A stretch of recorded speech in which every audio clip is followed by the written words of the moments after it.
Hello my dear students, जय जगन्नाथ, जय श्री राम। मु जगन्नाथ सर पुणी थर आपको स्वागत करुच्ची आम यूट्यूब चैनल विश्वकर्मा इंस्टीट्यूट को।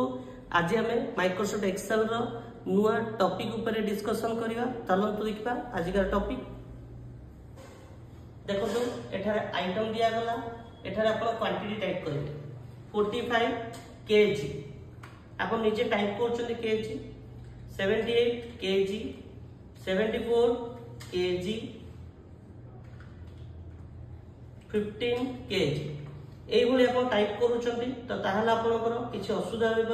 দেখন্তু সম করিবা, ব্র্যাকেট আরম্ভ, সিলেক্ট করিবা, ব্র্যাকেট শেষ করিবা, এন্টার প্রেস করা। দেখন্তু এটা आंसर আপনাদের আসিলানি। তেণু আপন কোন করিয়া পড়িব, সিলেক্ট করিয়া পড়িব, कंट्रोल 1 कस्टम को जिवे, देन जनरल पाकर स्पेस दियंतु, कोटेड रे केजी लिखि दियंतु, कोटेड शेष करंतु, एंटर प्रेस कर दियंतु। ये आपनकर पळि आसला।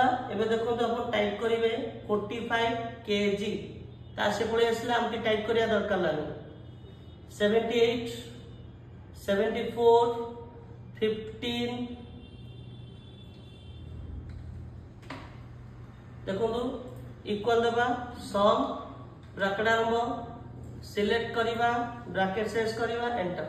ये आपनकर आंसर पळि आसला 212 kg।